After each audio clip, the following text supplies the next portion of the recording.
Hola, ¿cómo están?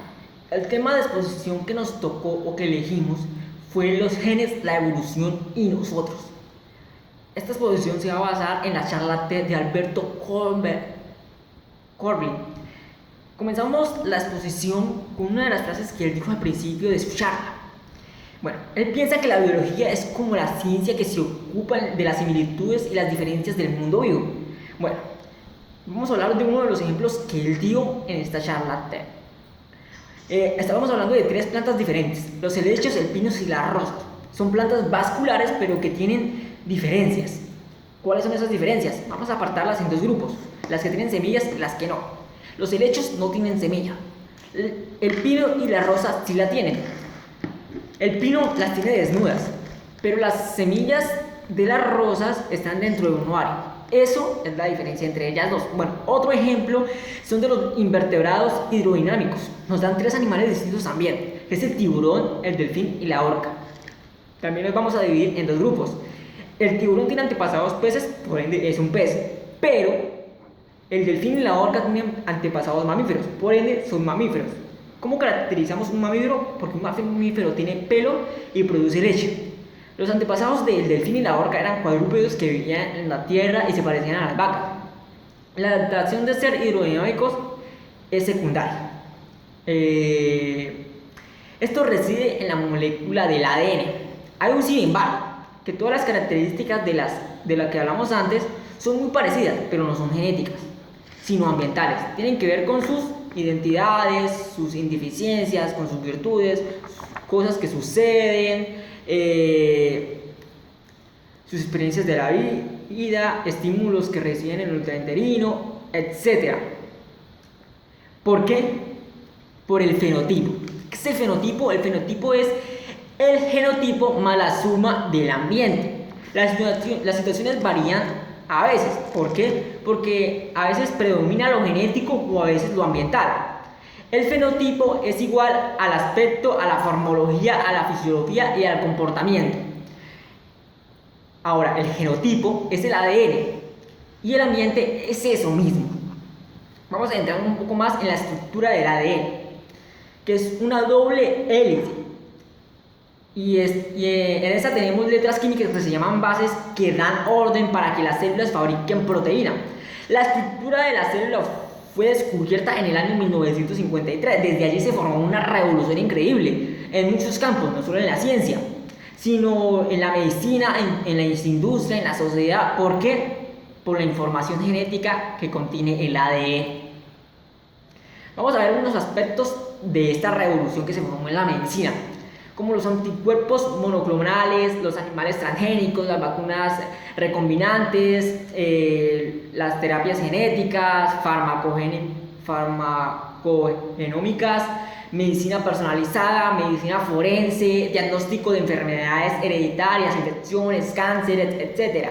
Bueno, y en otro campo, en el campo de las industrias, esta revolución también logró hacer muchas cosas, como por ejemplo las plantas transgénicos, sojización, animales transgénicos, identificación de ganado robado, detección de contaminantes en los alimentos,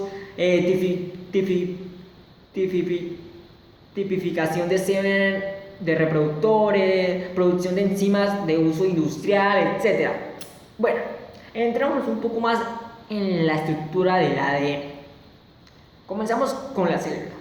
En la célula están los cromosomas. En los cromosomas están el ADN. En el ADN está dividido en segmentos que se llaman genes. Cada gen es copiado y fabrica otro gen, otro ácido nucleico que se llama ARN. Ese ARN a su vez es copiado para formar proteína, que es el proceso final, que es el que tiene la función de nuestra célula. Nos adentraremos un poco más en el gen ahora. El gen está constituido por segmentos que se llaman exones y otros segmentos intercalados que se llaman intrones cuando se copian. Bueno, se copian los dos exones y los dos intrones, pero antes de que se produzca el copiado, ese ARN que fabrica elimina los intrones y une los exones entre sí. Este proceso se llama splicing. Hasta el año 80 pensaban que cada gen solo podía producir una proteína, pero a mediados de los años 80 descubrimos que cada gen puede producir muchas proteínas. Este proceso que lo permite se llama splash alternativo en una bacteria. Bueno, esta bacteria es muy complicada. Nos dice que el gen tiene exones y intrones cuando se copia. En el copiado 1 fabrica exones de ARN que contiene los exones y los intrones, pero que luego el splash puede ocurrir de dos alternativas distintas. Por ejemplo, incluyendo al exón que está en el medio y excluyendo por el cual el gen que puede fabricar dos proteínas distintas. A continuación les voy a hablar sobre una pequeña comparación entre un gusano de 1 milímetro de largo y un humano de 1,70 metros, 1,80 m, 1,90 m. Este gusano de 1 milímetro está formado por 1000 células y el humano está formado por 10 a la 13 de millones de células. Ojo acá, ¿por qué somos más complejos que este gusano? Este gusano tiene 19.000 genes y nosotros tenemos 23.000 genes. No somos más complejos porque tengamos más genes. Estos 19.000 genes es equivalente a 23.000 en el mismo orden de equivalentes. Bueno, ahora sí, viene la explicación. El gusano con sus 19.000 genes puede producir 25.000 proteínas. Y nosotros los humanos con nuestros 23.000 genes podemos producir hasta 100.000 proteínas o más. ¿Por qué? Porque el 80% de nuestros genes es capaz por el splash alternativos.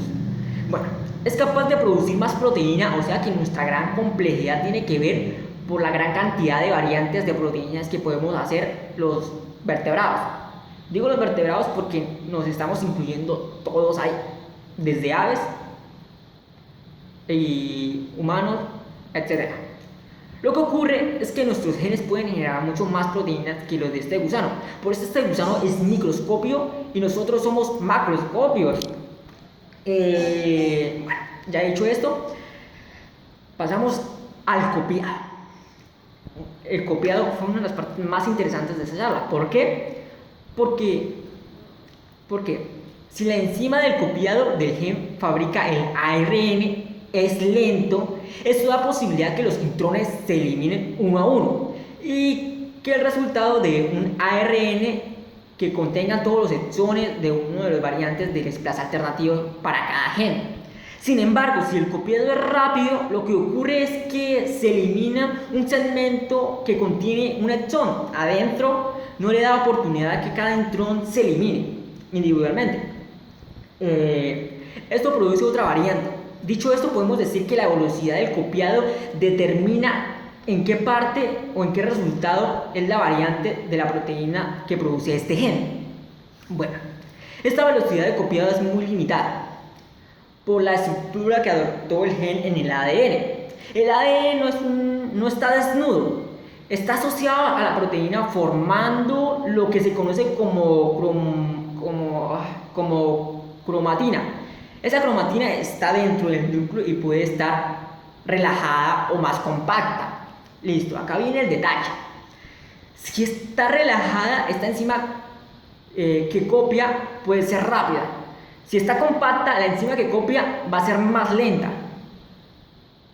Bueno, en fin, la molécula del ADN es la que contiene toda la información genética de cada uno de nosotros. Ya dicho esto, podemos asociar que todo lo que dije anteriormente es esto mismo. Bueno, hasta acá la exposición. Gracias por quedarse hasta el final del video y escucharnos.